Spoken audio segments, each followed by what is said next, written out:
Xin chào các bạn, rất vui khi được gặp lại các bạn. Ngày mới thì xin chúc các bạn làm việc, học tập thật nhiều niềm vui và tràn đầy năng lượng.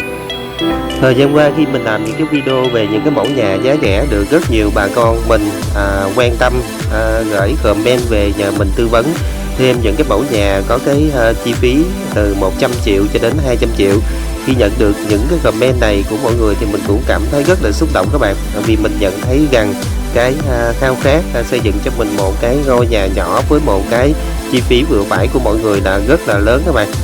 Và khao khát xây dựng một ngôi nhà che nắng che mưa, đây chính là một cái ước mơ rất là chính đáng và rất là đáng để thực hiện. Đó cũng chính là lý do mà mình thực hiện thêm cái mẫu nhà.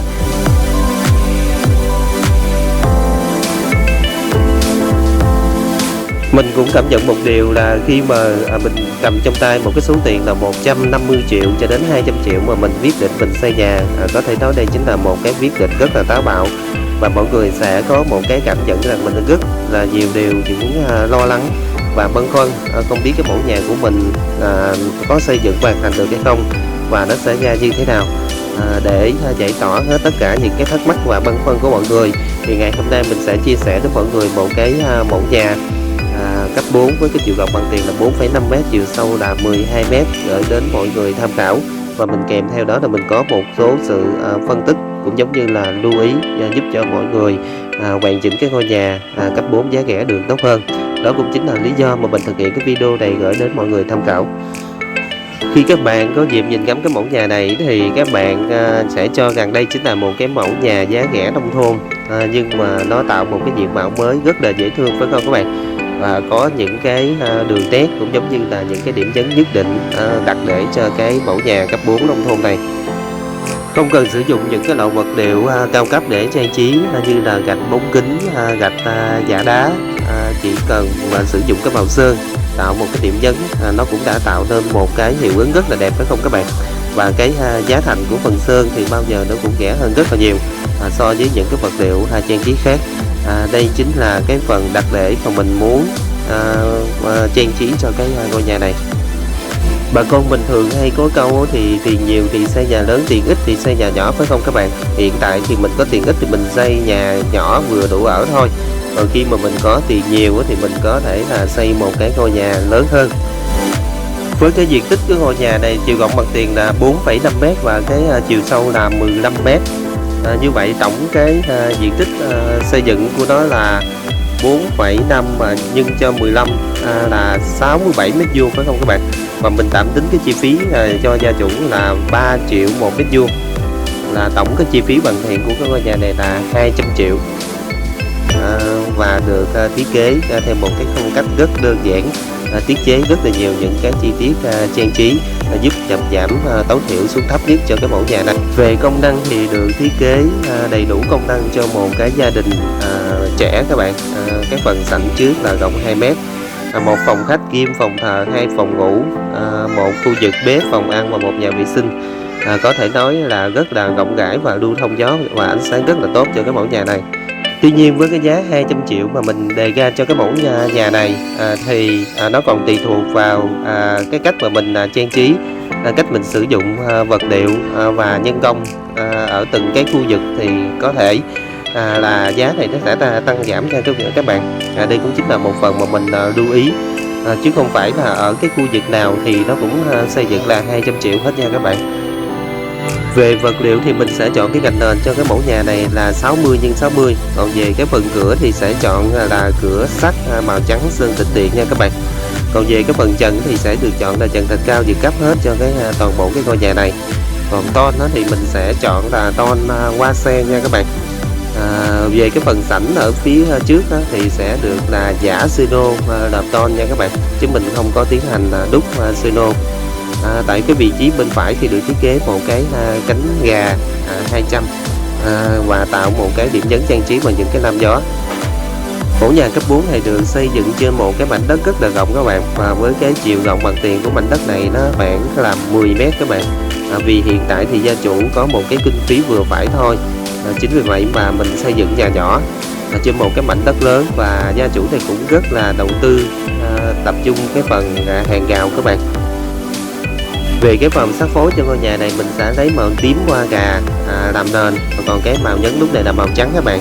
Đây cũng chính là một cái màu sắc mà nó rất là trầm, nó có một cái độ vuông nhất định và nó rất là dễ thương các bạn. Và khi hoàn chỉnh cái mẫu nhà này phối cái màu tím hoa gà này rất là dễ thương các bạn. Mình cũng cảm thấy cái hiệu ứng cái màu này nó lên rất là đẹp, rất là trẻ trung. Phối với cái màu này nó rất là phù hợp với những cái gia đình trẻ. Tuy nhiên về phần màu sắc thì nếu như mình không có thích cái màu này thì mình có thể tiến hành phối lại với một cái màu sắc khác mà mình yêu thích, hoặc là cái màu theo phong thủy nha các bạn. Về cái chiều cao nền thì được thiết kế là 450, tương ứng là 3 bậc tam cấp các bạn. Còn về cái thân nhà là cao 3,6 m, còn cái mái nhà là cao 1,2 m nha các bạn. Khi các bạn có dịp nhìn ngắm cái mẫu nhà này thì các bạn có một cái cảm nhận là nó rất là nông thôn, rất là bình dân, rất là gần gũi với mọi người, phải không các bạn? Và thật đúng như vậy, đây chính là một cái mẫu nhà mà mình sẽ đặt tên cho nó, đó chính là nhà cấp 4 quê ở nông thôn. Vì nó mang một cái chất rất là bình dân các bạn, không quá nhiều những cái chi tiết trang trí cầu kỳ phức tạp, màu sắc thì trẻ trung, công năng thì nó đầy đủ cho một cái gia đình trẻ. Với một cái chi phí là 150 triệu, đây chính là một cái mẫu nhà mà rất là nhiều gia đình trẻ mới riêng thành gia lập thất khao khát xây dựng cho mình một cái ngôi nhà che nắng che mưa. Và mình cũng cảm thấy rất là thích cái mẫu nhà này các bạn. Cảm nhận của mình khi hoàn chỉnh xong cái mẫu nhà này rất là dễ thương, rất là gần gũi và bình dân. Sau đây mình chia sẻ một phần mà bà con mình rất là quan tâm là về cái giá hoàn thiện của một cái mẫu nhà này nó như thế nào, thì được chia ra làm hai phần.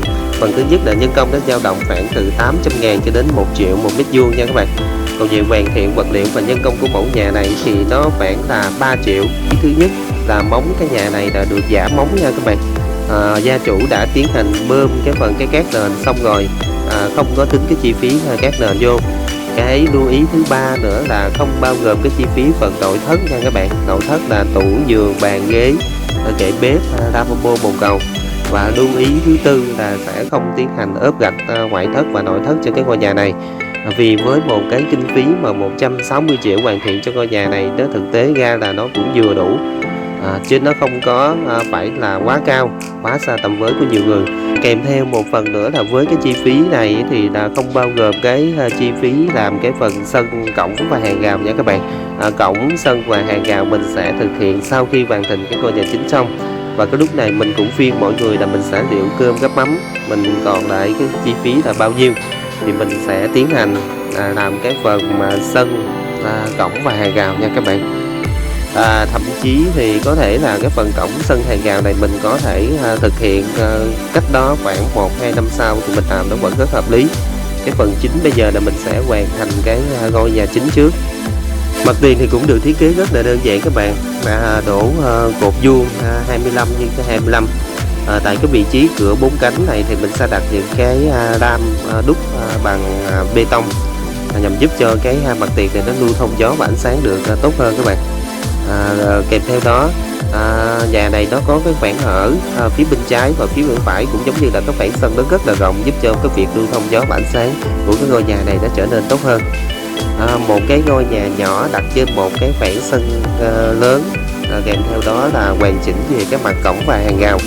Đây có thể nói là một cái ngôi nhà mà gia chủ đặt để cái độ hoàn chỉnh, cái độ an ninh của nó rất là cao. Hy vọng thông qua cái video mà mình chia sẻ thêm một cái mẫu nhà cấp 4 giá rẻ với một cái chi phí là 160 triệu gửi đến bà con, cô chú bác và anh chị, nhất là những cái gia đình trẻ. Mọi người có thêm một cái sự lựa chọn và một cái sự tham khảo nữa về một cái mẫu nhà giá rẻ ở nông thôn để mình xây dựng.